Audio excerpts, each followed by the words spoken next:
C'est un plaisir et un honneur pour moi d'ouvrir donc cette manifestation.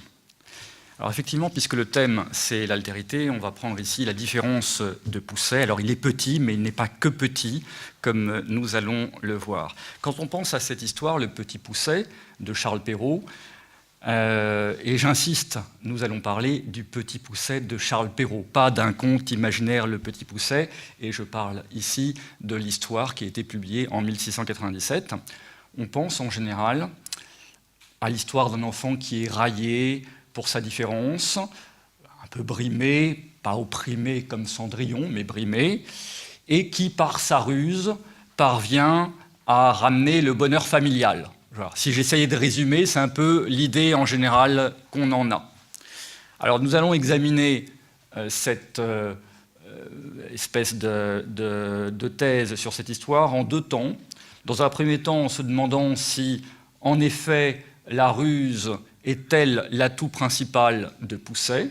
Voilà, ça c'est dans un premier temps. Et dans un deuxième temps, en nous demandant si le bonheur familial restauré est-il le fin mot de l'histoire? Voilà le programme que je vous propose. Donc, par rapport à la question de la ruse, alors c'est vrai qu'il y a toute une série d'astuces et de ruses, faisons un petit peu la distinction, les astuces, disons, relevant plutôt du fait de trouver des solutions adéquates à des problèmes particuliers, et la ruse, plus d'anticiper un petit peu le jeu, le comportement des autres. Bon. Évidemment, cette série d'astuces et de ruses font partie des éléments de sa réussite. Reprenons-les un petit peu dans l'ordre. Alors, nous avons d'abord les cailloux blancs. Nous avons ensuite les miettes de pain, pour bien nous remémorer l'histoire. Nous avons ensuite, c'est un petit peu moins évident, le repérage du refuge, ou d'un refuge, puisqu'il ne le sait pas par avance, l'idée de monter sur un arbre, comme vous vous en souvenez.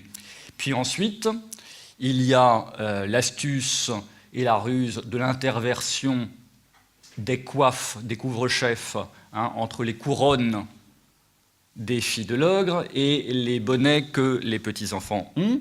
Et enfin, je vous rappelle qu'il y a deux fins alternatives qui sont proposées dans le conte, une étant privilégiée par le narrateur à la première, et dans les deux fins, il y a de l'astuce et de la ruse, même, disons-le carrément, dans la première fin, c'est même de la duperie, puisque ça inclut du mensonge qui n'est pas forcément tout à fait moral, et dans le deuxième cas, en tout cas au moins de l'astuce, puisqu'il y a l'usage des bottes pour en fait devenir une sorte de courrier express. Bon, et vivre très très correctement de cela. Donc voilà, ça c'est un petit peu l'ensemble de la série d'astuces et de ruses qui sont déployées dans le conte. Et ce qui est intéressant, c'est quand le texte indique très bien que, en fait, ça n'est pas un personnage, comme on pourrait s'y attendre, qui soit, j'ai envie de dire, unidimensionnel, qui, dès qu'il affronte un problème, déploie son astuce ou sa ruse sans difficulté. Non, en vérité, c'est un personnage nuancé. Il n'a pas la solution à tout, comme nous allons le voir. Il n'est pas infaillible. Et j'ai envie de dire, parfois le réel lui résiste.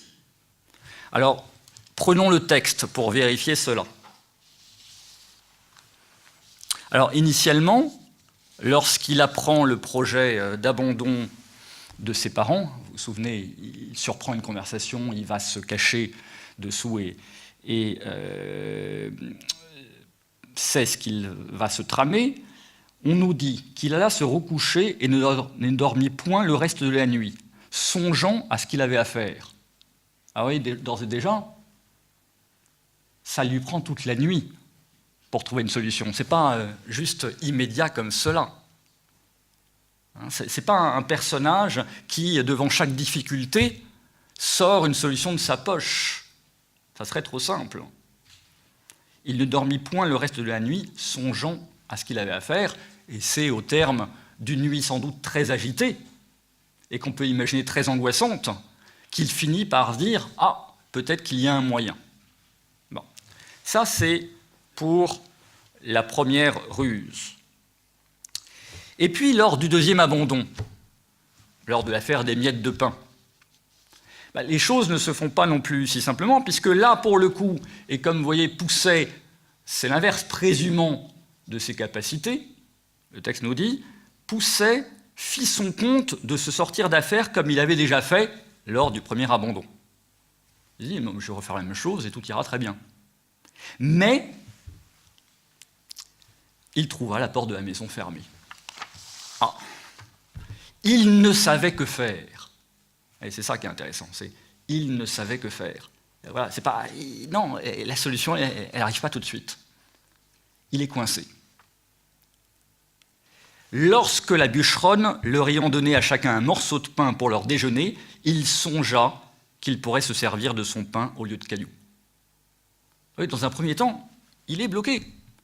Ça n'est que dans un second temps, quand tout d'un coup, il sait saisir une opportunité qui se présente. Mais ce n'est pas une solution immédiate, j'ai envie de dire, magique. Sauf que là encore, il va présumer de cette solution-là. Donc finalement, il va se servir de ce pain, et le texte nous dit « Il croyait retrouver aisément son chemin par le moyen de son pain. » Aisément son chemin. Oui, une difficulté, ah, finalement le pain, ah bon, c'est maintenant le problème est réglé. Sauf que, comme vous le savez, il n'est pas réglé du tout avec le pain. Donc, et à nouveau, l'auteur, en nous disant « il croyait retrouver aisément », en quelque sorte, nous montre un côté très très humain du personnage, qui, l'astuce et la ruse, elle est réelle, mais somme toute, parfois peut se tromper, ne pas trouver, parfois au contraire trouver quelque chose et présumer que ça va être très facile. Donc, il croyait retrouver aisément son chemin, mais il fut bien surpris lorsqu'il ne put en retrouver une seule miette. Les oiseaux étaient venus qui avaient tout mangé. Il est surpris. Voilà, il est comme nous tous. Hein, il essaye de faire marcher ses idées, mais parfois ça marche plus ou moins bien. Alors là, ça ne marche pas du tout. Bon, alors cette fois-ci, ils sont définitivement égarés dans la forêt. Il a à nouveau une idée, celle de grimper en haut de l'arbre pour chercher un refuge. Mais là encore, les choses ne sont pas si simples. Le texte nous dit, donc effectivement, quand il est en haut de l'arbre, il voit une lumière au bout, donc ça marche. Mais il descendit de l'arbre, et lorsqu'il fut à terre, il ne vit plus rien, cela le désola. Et oui, pour cause. Mais vous voyez, c'est le fait que ça le désole.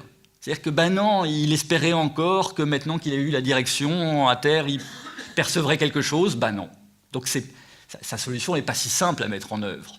Et la suite nous le dit, puisque ils arrivèrent enfin à la maison où était cette chandelle, celle qu'il avait perçue quand il était perché sur l'arbre, non sans bien des frayeurs, car souvent ils la perdaient de vue, ce qui leur arrivait toutes les fois qu'ils descendaient dans quelques fonds, quelques trous.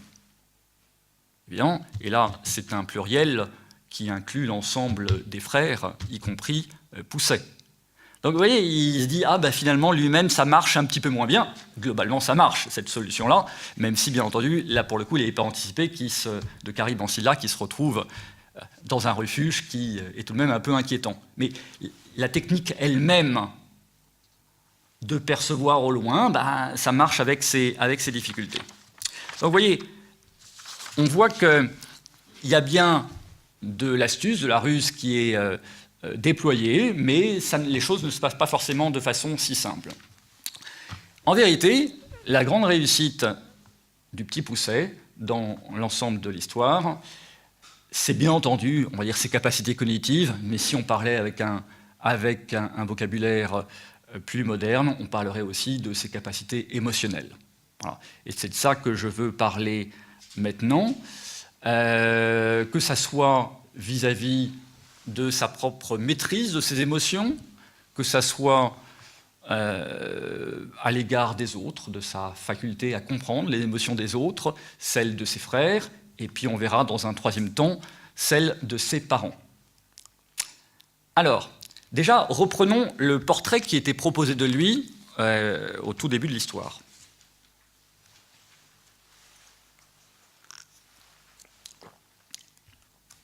Il était fort délicat et ne disait mot.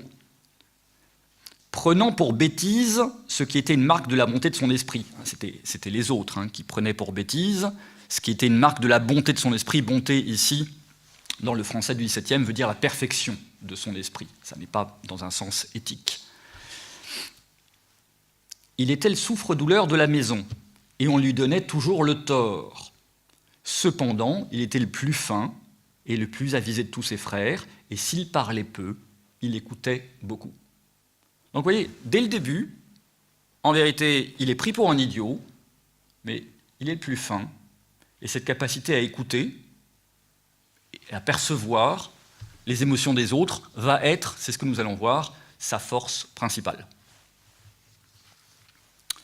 Alors d'abord, quelque chose qui est tout de même tout à fait remarquable, surtout quand on le compare à d'autres textes du recueil de Charles Perrault, c'est que, imaginez, lorsqu'il a découvert le soir le projet parental, on pourrait imaginer qu'il y aurait de quoi s'effondrer, s'inquiéter, réveiller illico tous ses frères, se mettre immédiatement à geindre, à pleurer.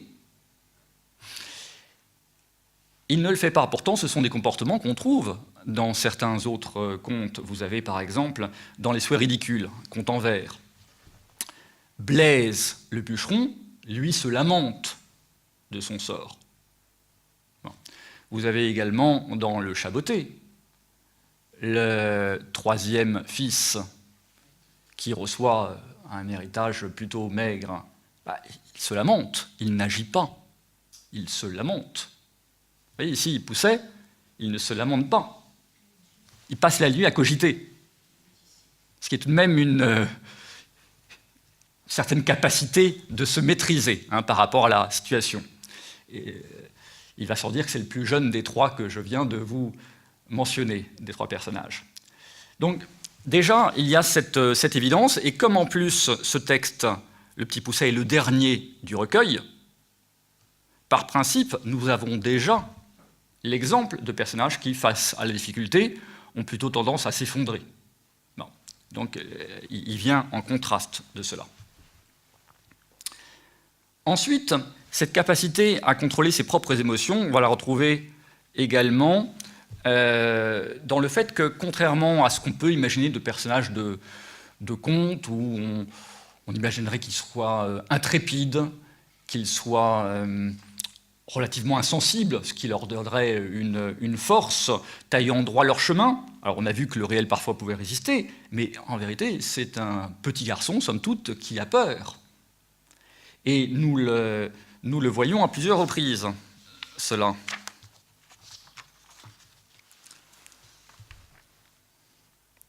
Lorsqu'il se retrouve, cette fois-ci véritablement égaré, lors du deuxième abandon, bon, une fois que les miettes, ça ne fonctionne pas. Les voilà donc bien affligés. Alors là, c'est un pluriel qu'il inclut avec les autres. Il est affligé comme ses frères. Vous voyez ? Car plus il marchait, nous sommes au pluriel, plus il s'égarait et s'enfonçait dans la forêt. La nuit vint, et il s'éleva un grand vent qui leur faisait des peurs épouvantables. Alors, à nouveau, ici, on n'avait aucun doute que tous les autres frères avaient peur, mais Poucet a peur comme les autres. Ça serait trop simple s'il était juste une sorte de figurant qui défile dans son histoire sans ressentir d'émotion. Bon. Nous avons également, lorsqu'ils arrivent à la maison de l'ogre, ils heurtent à la porte et c'est l'épouse qui vient ouvrir. Alors là, il faut prendre la parole. Bon, évidemment, aucun de ses frères ne prend la parole, c'est lui encore qui s'y colle. Mais ce que nous dit le texte, c'est la chose suivante, c'est... Alors, elle ouvre en disant « Hélas, mes pauvres enfants, où êtes-vous venus? Savez-vous bien que c'est ici la maison d'un ogre ?» Bon. Et il répond « Hélas, madame !» lui répondit le petit Poucet, qui tremblait de toute sa force, aussi bien que ses frères. Que ferons-nous, etc., etc. Et ensuite, ce qui est très, très intéressant, je vais voir la suite, parce qu'il va faire preuve d'une grande capacité d'argumentation. Il est bien sûr que les loups de la forêt ne manqueront pas de nous manger cette nuit, si vous ne voulez pas nous retirer chez vous. Et cela étant, nous aimons mieux que ce soit monsieur qui nous mange. Peut-être qu'il aura pitié de nous, si vous voulez bien l'en prier. Alors en plus, vous voyez l'habileté, puisque bien entendu, il ment en faisant passer la présence. Oui, oui, ça nous est égal, mais non, ça ne nous est pas tout à fait égal non plus. Bon. Mais alors que dans l'instant d'avant, on vient de vous dire qu'il tremblait aussi bien que ses frères. L'auteur le souligne pour dire non, il ressent les mêmes émotions. C'est pas qu'il n'a pas d'émotions, c'est qu'il les contrôle, ce qui est tout à fait différent. Nous avons encore d'autres preuves de cela, qui, j'ai envie de dire, un petit peu comme les cailloux ou les miettes, nous sont semés dans le texte. Là, c'est maintenant, puisque nous sommes dans la chambre que les garçons partagent avec les fillettes, et la virée nocturne de l'ogre pour les égorger. Donc l'ogre s'approche des lits, hein, vous savez, il y a la confusion qui est faite. Bon. Et donc là, c'est l'ogre. Il monta donc à tâtons à la chambre de ses filles et s'approcha du lit où étaient les petits garçons qui dormaient tous, excepté le petit Pousset, qui eut bien peur lorsqu'il sentit la main de l'ogre qui lui tâtait la tête. Alors les autres, là, pour le coup, ils n'ont pas peur, ils sont endormis. Donc là, il est le seul à ressentir cette peur-là. Et chaque fois, ça nous est signifié à nouveau qu'il est, après tout, qu'un petit garçon comme un autre. Bon. Et c'est très intéressant parce que lors de la dernière allusion qui va être faite sur cette émotion-là, la peur, et notamment par rapport à ses frères, là va s'installer une différence. C'est, ils vont s'échapper, vous vous souvenez qu'ensuite l'ogre les poursuit grâce à ses bottes de 7 lieues, puis ensuite sous un rocher, finalement l'ogre s'endort, et eux, ça va leur permettre de s'échapper, donc nous en sommes à ce passage-là. L'ogre s'endormit après s'être reposé quelque temps, et vint à ronfler si effroyablement que les pauvres enfants n'en eurent pas moins de peur que quand il tenait son grand couteau pour leur couper la gorge. Bon. Le petit Pousset en eut moins de peur, et dit à ses frères de s'enfuir, etc. En eut moins de peur. Mais vous comprenez bien qu'en eut moins de peur veut dire qu'il a peur tout de même. Ça veut dire qu'il n'a pas peur. C'est-à-dire que, vous voyez, l'évolution dans le texte, au début, c'était un pluriel collectif. Et puis, ensuite, on vous indique qu'il a aussi peur que les autres. Et là, maintenant, on vous dit qu'il a tout de même moins peur que les autres, mais qu'il a peur tout de même. Donc peu à peu, effectivement, ce qu'on voit ici, c'est qu'au-delà, on a commencé avec la ruse et l'astuce auxquelles on pense, mais il y a une très grande capacité de sa part à gérer ses propres émotions. Alors ça, c'est vis-à-vis de lui-même. Maintenant, ce que nous allons voir, c'est que la vie étant compliquée pour lui, il doit aussi gérer les émotions des autres. Alors, on va commencer par le cas de ses frères.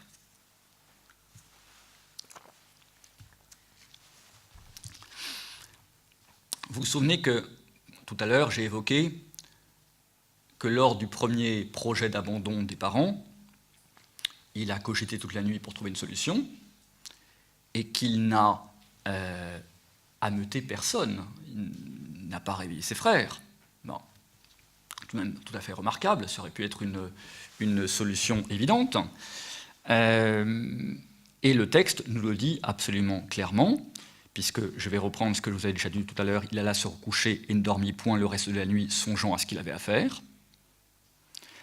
C'est à ce moment-là qu'il va emplir ses poches de petits cailloux blancs, et puis le texte poursuit. On partit, et le petit Pousset ne découvrait rien de ce qu'il savait à ses frères. Donc il fait comme si de rien n'était.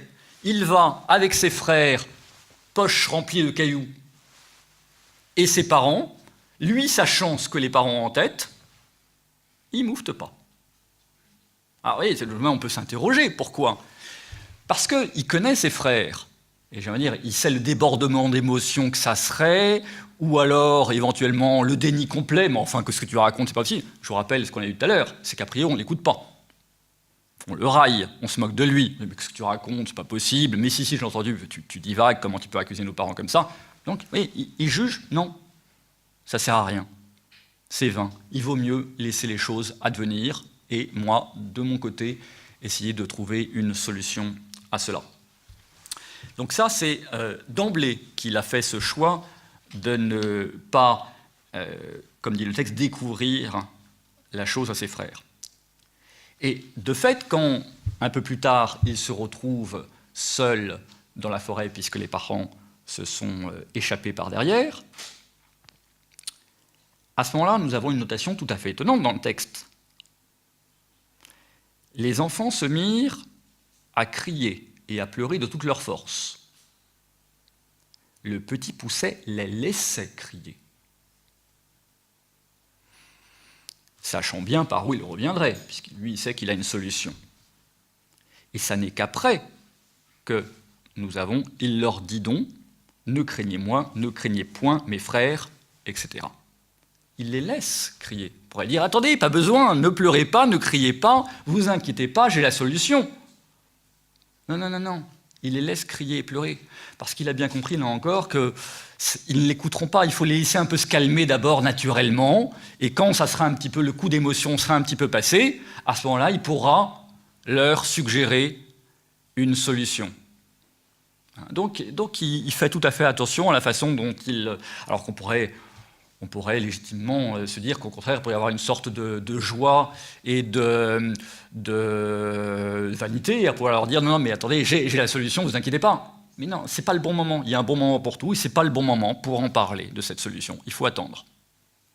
Et ça c'est ce que nous disait le texte depuis le début. On nous disait il parlait peu, mais il écoutait beaucoup. Ça fait partie profondément de ses qualités essentielles. Alors, là-dessus, ce qui est très intéressant, c'est que dans la suite, quand il va effectivement leur livrer cette solution, il va la formuler de manière suivante. « Ne craignez point mes frères », donc c'est ce que je venais de vous dire, « mon père et ma mère nous ont laissés ici. Mais je vous remènerai bien au logis, suivez-moi seulement. » C'est même étonnant, cette formulation « nous ont laissés ici ». Alors ce qui est intéressant, c'est quand on va voir, il s'agit d'abandon. Bon. Quand on va voir les termes qui sont utilisés dans le texte, par exemple chez Hansel et Gretel, on en reparlera puisque l'histoire est assez similaire, c'est le terme « abandonné » qui est utilisé. Le terme n'est jamais utilisé dans le conte de Perrault. Lors de la première occurrence de ce projet, lorsque les deux parents en discutent et que Pousset surprend la conversation, c'est le verbe « se défaire », alors qui pour nous est archaïque, qui est utilisé. Le texte dit « Ils résolurent de se défaire de leurs enfants ». De se défaire de leurs enfants. Défaire avait un peu le sens, si vous voulez, comme de renvoyer des employés. On se défaisait des domestiques. Donc voilà, c'est ce sens-là. Donc c'est un petit peu moins dur que abandonner, mais il y a tout de même une séparation forte. Voilà. Donc, le narrateur dit bien que les parents évoquent un projet de se défaire de leurs enfants. Ça, c'est le narrateur, mais quand on est en voix directe, les parents utilisent encore une autre formulation. Ils vont utiliser à tour de rôle aussi bien le père que la mère. Le père parle en disant « Je suis résolu de les mener perdre demain au bois ». C'est dur tout de même, de les mener perdre demain au bois.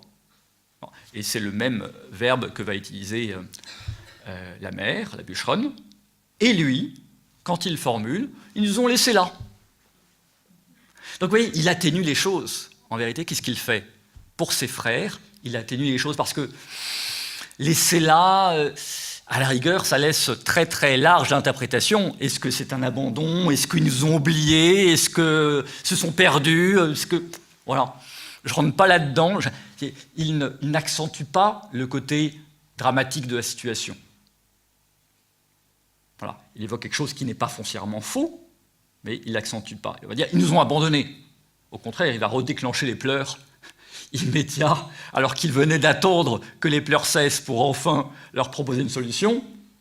Donc, vous voyez, cette habileté-là, qui n'est pas qu'argumentative, qui est une habileté émotionnelle, en vérité.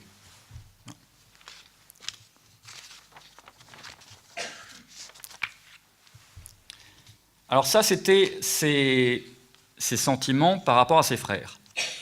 Maintenant, voyons un petit peu l'attitude par rapport à ses parents. Alors, parlons d'abord un petit peu des parents eux-mêmes, qui sont tout de même assez particuliers. Bon, ils ne sont pas foncièrement méchants. Non. Dans le conte de Perrault, ils sont plutôt aimants.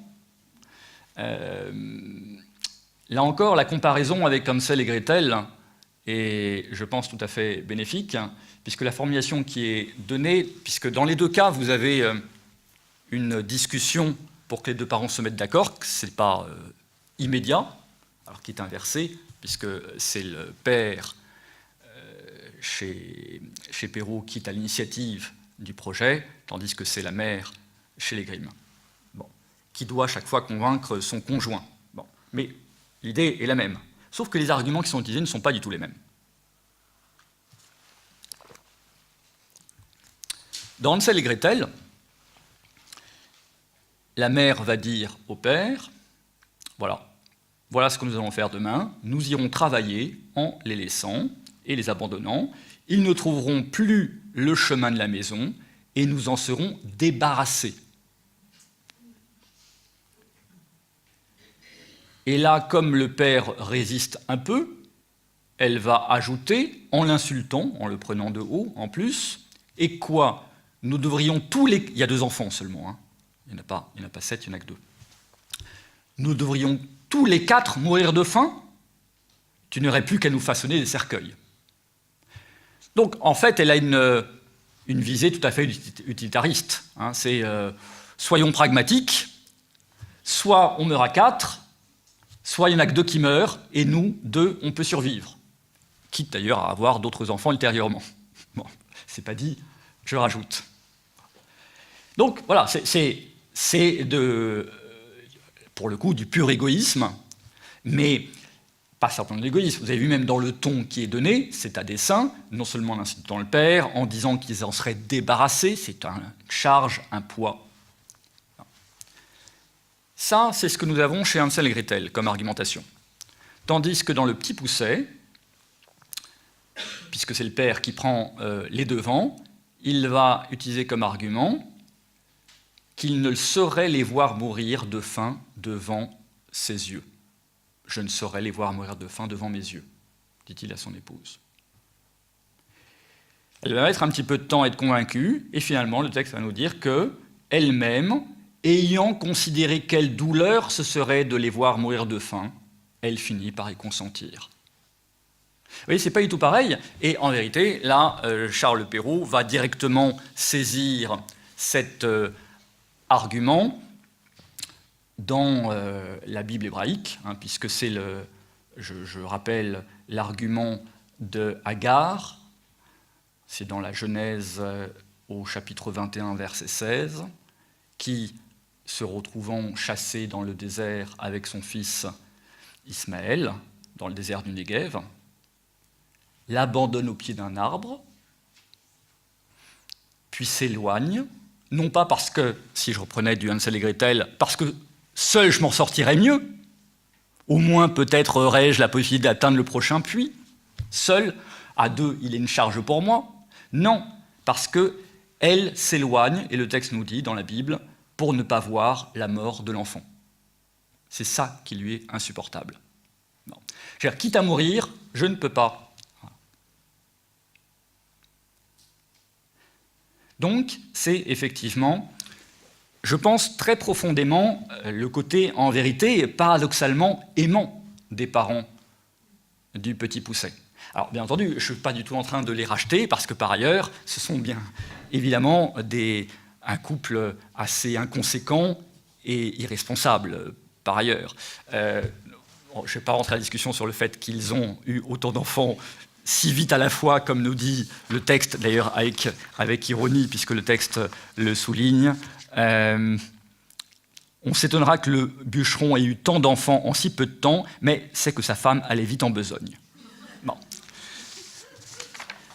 Voilà. Alors, au-delà de cet élément-là, il faudrait rentrer dans les considérations de contexte historique. Nous nous avons comme élément que lorsque, après le premier abandon, ils rentrent chez eux, oh, bonne surprise, précisément une dette qu'on leur devait leur est réglée. Bon. Sauf que lorsque cet argent va être consommé, parce que tout a une fin, le texte redit, lorsque l'argent fut dépensé, ils retombèrent dans leur premier chagrin et résolurent de les perdre encore, et pour ne pas manquer leur coup, de les mener bien plus loin. Voilà, ils sont comme ça. Ils sont comme ça. D'ailleurs, en vérité, quand on fait bien attention au texte, il y a même une notation assez plus que satirique, j'ai envie de dire même féroce à leur égard, qui est que ce passage où, à l'issue du premier abandon, ils reçoivent une somme inespérée, et le suivant. Donc ils arrivèrent chez eux. Le seigneur du village leur envoya 10 écus qu'il leur devait il y a longtemps, et dont ils n'espéraient plus rien. Bon, vous voyez bien qu'il y a aussi un élément satirique vis-à-vis de nobles, dont ils savaient bien que s'ils ne leur donnent pas naturellement l'argent, ils n'avaient aucun moyen, par la justice, d'imposer le remboursement. Mais ça, c'est autre chose. Bon. Cela leur redonnait la vie. Cela redonnait la vie, donc, aux deux parents. Alors là, vous pourriez vous attendre qu'ils se courent dardard dans la forêt, rechercher les enfants. Maintenant qu'ils ont les 30 écus en main et en poche. Alors, je poursuis. Cela leur redonna la vie, car les pauvres gens mouraient de faim. Le bûcheron envoya sur l'heure sa femme à la boucherie. Comme il y avait longtemps qu'elle n'avait mangé, elle acheta 3 fois plus de viande qu'il n'en fallait pour le souper de 2 personnes. Et c'est pas fini. Ah là, ils mangent. Maintenant. Lorsqu'ils furent rassasiés, la bûcheronne dit « Hélas, où sont nos enfants ?»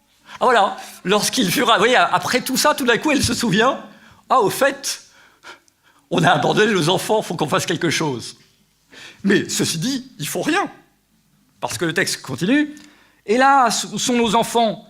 Ils feraient bonne chère. » Et elle se lamente. Lorsqu'ils ont eu 30 écus, il était encore peut-être temps de faire une battue, je ne sais pas, pour aller retrouver les enfants. Donc voilà, c'est le côté, voilà, inconséquent, irresponsable. Plus que ça, je pense que c'est pas de la méchanceté pure. Je pense que le portrait qui est dessiné ici par Charles Perrault, c'est pour ça d'ailleurs quand je disais féroce, qui est un terme qui se prête à l'animalité, c'est que sans doute qu'il leur reproche un côté presque bestial, instinctif et bestial. Pour eux, il faut manger tout de suite. Voilà. Ensuite, chaque chose en son temps, ils ne peuvent pas penser à autre chose tant que là, ils n'ont pas mangé. Donc c'est plutôt ça qui est mis, plus qu'une méchanceté profonde, qui est, j'allais dire, retenu contre eux, plus que les instincts égoïstes et vraiment méchants de la mère de Hansel et Gretel. Sauf que, pour revenir maintenant à Pousset, puisqu'on voit un petit peu mieux à qui il a affaire. Mais lui, il a tout compris. Il a compris que c'était ça. Il a compris, il avait, je vous rappelle, surpris cette conversation, ce qui est très différent de Hansel et Gretel. C'est-à-dire qu'eux aussi ont surpris la conversation. C'est-à-dire qu'en même temps, ils ont surpris les arguments. C'est-à-dire que pour Hansel et Gretel, je vous ai donné des arguments, ils ont bien vu que leur mère était atroce.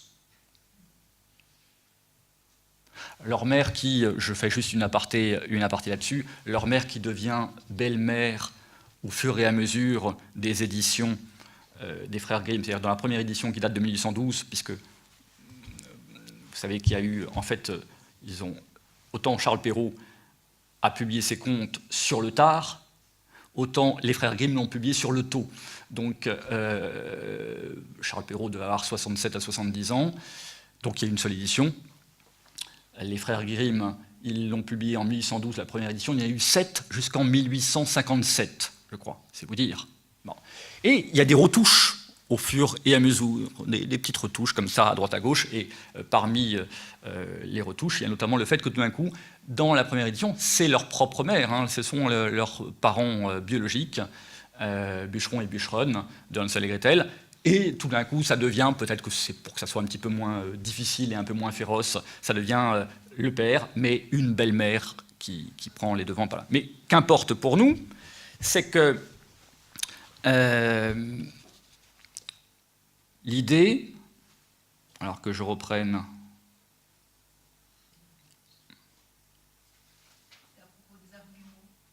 C'est à propos des arguments que les enfants entendent. Voilà, c'est ça.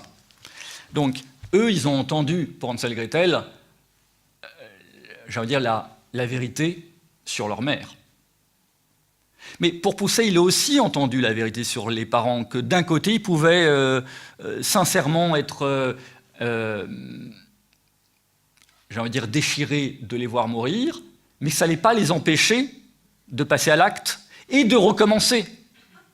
Donc ce que je veux dire, c'est que, voilà, je crois que ça fait partie aussi de sa maturité, en quelque sorte, de faire avec ça. Et c'est ce qu'il va devoir faire, de vivre avec ça.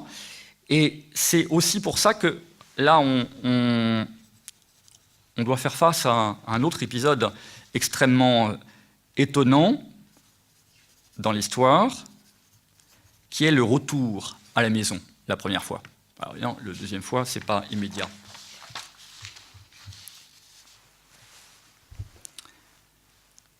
C'est dans la continuité de ce qu'on disait, les parents, ça y est, maintenant, sont rassasiés,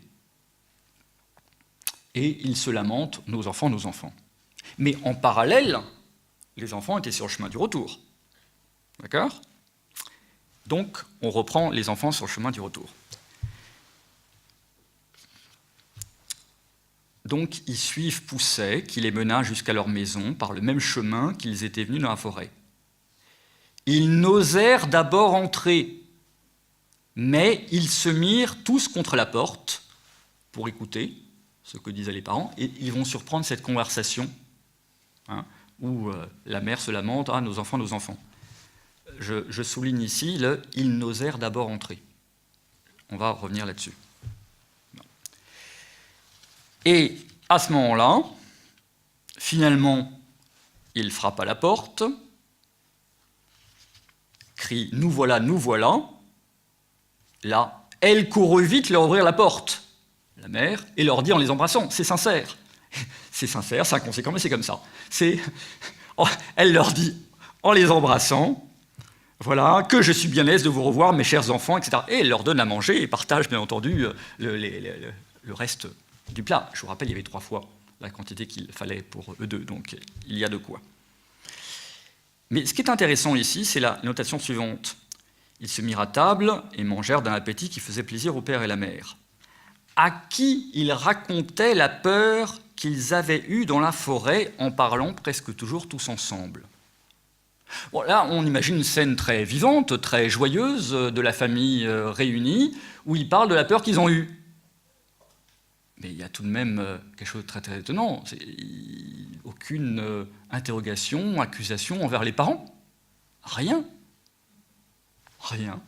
Parce que la phrase d'après, ça va être « Ces bonnes gens étaient ravis de revoir les enfants » et la suite que je vous lisais, sauf que l'argent ne durera pas longtemps et à nouveau ils se retrouvent dans les mêmes affres. Oui, ils reviennent à la maison, ils racontent leur tribulation pour revenir à la maison, et rien, mais au fait, qu'est-ce qui s'est passé? Où est-ce que vous étiez passé? Pourquoi est-ce que... Rien. Rien du tout. Bon. D'un autre côté, on ne peut pas le mettre sur le compte. Oui, c'est un conte, c'est comme ça. Non, c'est pour ça que je vous disais, ils n'osèrent y entrer. Ils osèrent entrer parce qu'il y avait tout de même un malaise. Quand on a été abandonné comme ça et qu'on se retrouve à la porte, est-ce qu'on est bienvenu ou pas? Il y a un malaise, donc le malaise, il est bien ressenti. Mais on omet. Il y a un énorme non-dit ici sur cette question. Alors, ce qui est intéressant, c'est de voir comment elle est traitée chez Grimm. Elle est évacuée de manière très simple, puisque nous avons affaire, je vous disais, à 2 personnages, les parents, dont l'un est foncièrement méchant et pervers. Donc, ils frappèrent à la porte, et vous voyez, là on n'a pas de notation de difficulté à frapper. Hein, c'est pas, ils n'osèrent pas frapper, ils frappèrent à la porte. La femme ouvrit, et lorsqu'elle s'aperçut que c'était Hansel et Gretel, elle leur dit « Méchants enfants, pourquoi avez-vous dormi si longtemps dans la forêt? Nous avons cru que vous ne vouliez plus revenir à la maison. » Bon, vous voyez l'inversion totale. Alors, quelle que soit la vérité, évidemment, ensuite, il n'y a plus de marge de discussion, mais non, c'est un peu le contraire. Ok. Bon, elle prend les devants pour, effectivement, mettre fin à toute suspicion de culpabilité. Mais ce n'est pas le cas chez Perrault. Chez Perrault, les frères, et Pousset y compris, choisit de ne pas confronter ses parents là-dessus. Et je pense que c'est un vrai choix. C'est un vrai choix qui est lié au fait que, en quelque sorte, c'est vain. Peu à peu, ils commencent à comprendre qui ils sont. Je veux dire, avec leurs bons et leurs mauvais côtés, et que ça peut paraître paradoxal, mais ça ne sert à rien de leur faire la morale. Ça ne changerait rien. Donc ça, c'est l'attitude de Pousset à son retour la première fois, avec cette espèce d'énorme non-dit, mais qui en quelque sorte nous en dit beaucoup sur Pousset. Et ce qui fait que le résultat de tout cela, c'est qu'il va évoluer. Il va évoluer dans son rapport avec ses frères et, bien entendu, avec ses parents et j'ai envie de dire, son avenir de manière plus générale.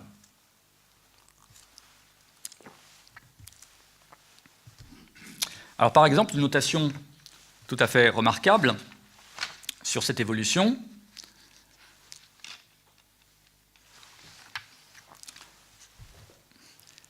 c'est lors du premier abandon, je vous disais qu'il laisse pleurer les frères et puis finalement intervient en leur disant qu'il a la solution. Et c'est formulé de la manière suivante, je reprends, je l'avais déjà cité, donc ne craignez point, mes frères, mon père, ma mère nous ont laissés ici, je vous le disais, mais je vous ramènerai bien au logis, suivez-moi seulement.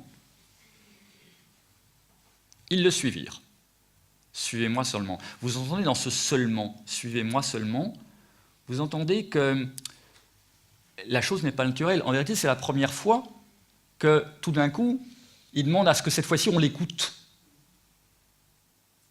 qu'on ne le prenne pas de haut, que c'est peut-être lui qui va avoir la solution. Et c'est pas suivez-moi. Suivez-moi seulement. Si vous acceptez l'idée même de me suivre, vous allez voir, ça va bien se passer. Alors effectivement, les choses vont évoluer, puisque à la fin de l'histoire, là, ils sont passés par des tas d'aventures chez l'ogre, et là, le texte nous dit, il leur dit de s'habiller promptement et de le suivre. C'est plus le même ton. Maintenant, on le suit. Il n'a plus à suggérer que ça serait une bonne idée de le suivre. Et donc il évolue dans sa relation. Et les choses se poursuivent, puisque lors de l'affaire du rocher sur lequel l'ogre s'est endormi, on en parlait tout à l'heure, puisque c'est là où je vous disais, vous vous souvenez que les frères avaient très peur, et que lui avait un peu moins peur que les frères. Donc je reprends, c'était le passage que je vous citais. Le petit Pousset en eut moins de peur, et dit à ses frères de s'enfuir promptement à la maison pendant que l'ogre dormait bien fort, et qu'ils ne se missent point en peine de lui. Alors c'est ça qui m'intéresse ici. Se mettre en peine de lui, c'est-à-dire s'inquiéter pour lui. Parce que pourquoi? Là, ils sont à 100 pas de la maison, nous dit le texte, de la maison de leurs parents.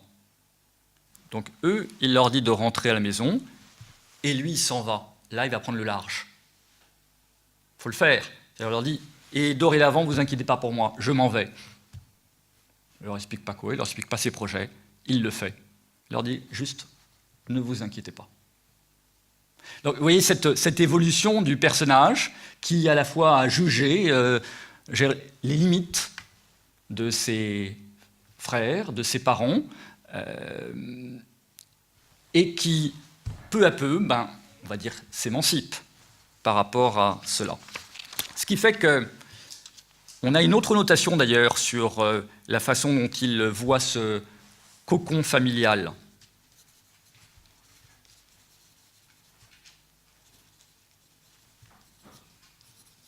c'est le terme qui est utilisé pour désigner le logement dans le texte. Le terme va évoluer, et c'est tout à fait caractéristique quand on le regarde d'ailleurs dans ce conte et qu'on le compare à celui qui est utilisé dans les autres contes de Perrault. Au début, lorsqu'il est parti chercher les cailloux, on nous dit qu'il revint à la maison. Terme qui nous semble tout à fait normal pour désigner votre maison. Quand je dis votre maison, celle de vos parents, la vôtre, quoi. Mais ensuite, quand il va parler aux frères, il va dire « Je vous ramènerai bien au logis ». Quant aux bûcherons et à la bûcheronne, eux, de leur côté, on apprend qu'ils arrivèrent chez eux. C'est là où ensuite ils reçoivent les 30 écus dont je vous parlais. Ils arrivèrent chez eux. Et à la fin, le petit Pousset, on va le voir dans les deux fins alternatives qui nous sont proposées, il revint au logis de son père, et dans le dernier paragraphe, il revint chez son père. Bref, il a intégré que ce n'était pas tout à fait chez lui. Que c'était pas tout à fait chez lui. Effectivement, des parents qui sont comme ça, ils commencent à mettre une distance avec ce lieu-là. Voilà. Le terme de logis qui est utilisé est tout à fait caractéristique. C'est un peu l'idée d'un... C'est le terme utilisé pour un logement un peu provisoire, si vous voulez, par rapport à la maison. Donc voilà, rien que ce terme note la distance qu'il commence à faire et qui est salutaire pour lui, parce qu'à la rigueur, il vaut mieux qu'il se détache plutôt que de répéter à la maison, à la maison, à la maison, dans laquelle on peut éjecter d'un jour ou l'autre. Bon. Mais est-ce que ça veut dire pour autant qu'il va se rebeller, se confronter aux parents? Alors on a vu qu'ils ne s'étaient pas confrontés au premier retour, hein. Ils n'avaient pas interpellé les parents en leur disant « mais enfin, quelle honte, quelle horreur !» Alors voyons ce qui se passe à la fin de l'histoire, de ce point de vue. J'ai envie de dire le retour à la famille. Alors là encore, l'exemple de Hansel et Gretel sera tout à fait significatif en comparaison. Quand les deux enfants, donc là je suis chez les Grimm, rentrent chez eux, alors eux c'était pas un ogre, vous vous souvenez, c'est une sorcière, bon. Ils ont également un périple à faire, ils doivent passer une rivière avec une oie, une canne, et ils arrivent. Ils se mirent alors à courir, se précipitèrent à l'intérieur et sautèrent au cou de leur père. Depuis qu'il avait abandonné ses enfants dans la forêt, le père n'avait plus eu de joie. Quant à sa femme, elle était morte. Alors, donc, c'est survenu durant les quelques jours, c'est assez opportun, c'est survenu durant les quelques jours. Il y a eu, juste une aparté par rapport à ça, il y a une Catherine Tauvron qui travaille également sur les contes dans une communication. J'avais trouvé très, très intéressant le parallèle qu'elle avait fait avec la sorcière qu'ils viennent de tuer, hein, vous vous souvenez, en l'enfournant. Bon. Et il y a effectivement beaucoup d'éléments qui montrent qu'on peut tout à fait imaginer que, de ce point de vue-là, la sorcière et la belle-mère ne font qu'un. Donc en fait, quand ils ont tué la sorcière, au même moment, la mère meurt au logis de l'autre côté. Ouais, bon. C'est pas notre propos ici. Donc quant à sa femme, elle était morte. Ah oui, je vous rappelle qu'ils étaient partis, alors, comme Pousset, ils sont partis avec des richesses de la maison de la sorcière, comme Pousset qui revient également, on va le voir, riche. Gretel secoua son tablier pour en faire tomber les perles qui se répandirent dans la cuisine, pendant que Hansel en jetait des poignées de ses poches. Tous leurs soucis avaient enfin pris fin, et ils purent vivre avec bonheur ensemble. Point final. Voilà, du conte des Grimm. Alors, allons voir maintenant ce qui se passe chez Perrault. Et alors, nous avons deux, si je puis dire, pour le prix d'un, puisque nous avons deux fins. Donc, ça sera tout à fait probant. La première fin, c'est qu'il va voler les richesses de l'ogre. Et il revient. Le petit Pousset était donc chargé de toutes les richesses de l'ogre, il s'en revint au logis de son père, où il fut reçu avec bien de la joie. La deuxième fin, celle qui est privilégiée par le narrateur, puisqu'il va dire, ben non, la première, c'est pas ce qui s'est passé vraiment, ce qui s'est passé vraiment, c'est la chose suivante, c'est que, ce que je vous disais tout à l'heure, il devient courrier express avec les bottes, il va à la cour, il va notamment au front, puisqu'il y a des batailles qui se jouent, et là c'est très très utile, ses capacités à aller très vite, il se fait bien payer, il est également porteur de courrier pour des dames, mais qu'importe, ça n'est pas notre sujet. En tout cas, il s'enrichit. Bon, on peut supposer dans le contexte de l'époque qu'il obtient une charge de poste royal. Et le texte nous dit qu'après avoir fait pendant quelque temps le métier de courrier, et avoir ramassé beaucoup de biens, il revint chez son père, où il n'est pas possible d'imaginer la joie qu'on eut de le revoir. Il mit toute sa famille à son aise et fit parfaitement bien sa cour en même temps. Sa cour à la cour. Sa cour à la cour. Alors, ce qui est tout à fait intéressant ici, c'est qu'il y a deux éléments de comparaison entre les fins des Grimm et ceux de Perrault. Sur l'attitude, ce qui nous intéresse, c'est des nouvelles relations familiales.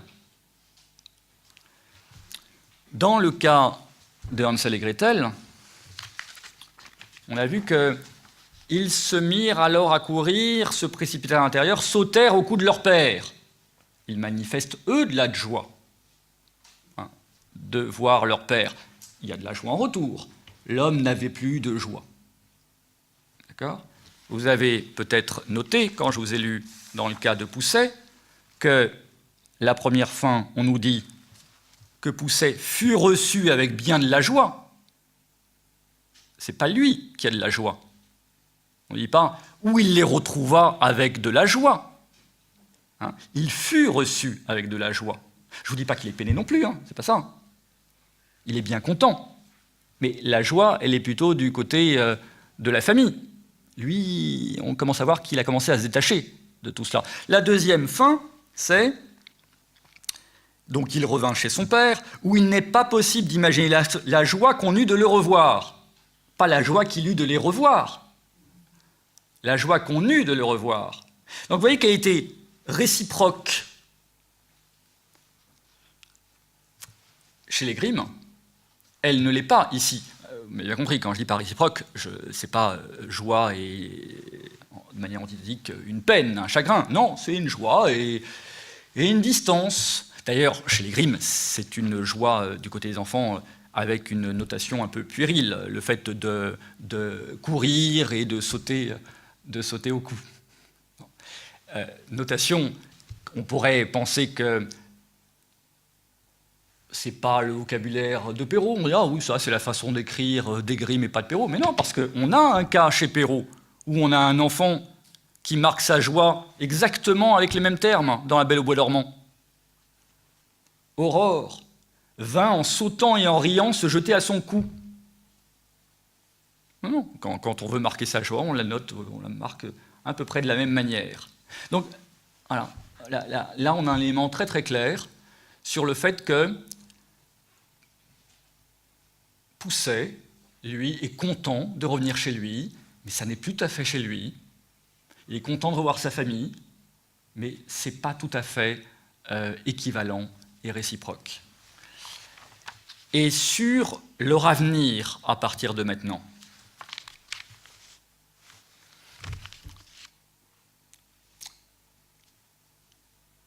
chez les Grimm, vous vous souvenez, on a dit, tous leurs soucis avaient enfin pris fin, puisque maintenant ils ont de l'argent, et ils purent vivre avec bonheur ensemble. Le conte se termine par le mot « ensemble ». Ça y est, si vous voulez, il y avait un début, ça s'est reconstitué, il y a eu des troubles, paf, ça y est, la communauté s'est refaite, terminée, éternellement, expurgée de la mer. Ensemble, moins la mer, qui permettait pas vraiment se vivre ensemble. Voilà, et c'est reparti, comme ça. Bon. C'est pas la perspective chez Perrault. D'abord, il a un métier à l'extérieur, dorénavant, ce métier de courrier, et les derniers mots ici, c'est pas le bonheur ensemble, à la maison, c'est il mit toute sa famille à son aise, d'ailleurs c'est maintenant lui qui devient le pourvoyeur de la famille, situation assez étonnante, et fit parfaitement bien sa cour en même temps. Ça y est, maintenant il continue à vivre dehors, et je veux dire, il est lancé, et à avoir sa propre existence. Alors comme vous le voyez, il n'a pas rompu avec sa famille en aucune manière, il est, on va dire, bien content de les revoir.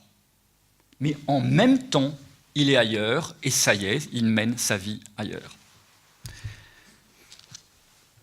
Alors en guise de conclusion, vous voyez cette histoire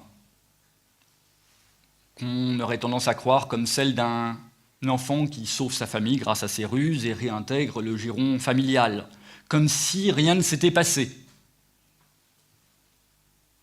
Ce qui se passe un petit peu dans la version des Grimm, même si le giron a été modifié puisqu'elle est expurgée de l'entité mauvaise. Ben non, dans le conte de Perrault, nous avons affaire à un personnage qui ne proteste pas en découvrant le projet d'abandon, ne se plaint pas à son retour, parce qu'en vérité, il perçoit assez bien la situation et sa réaction va être de se détacher peu à peu.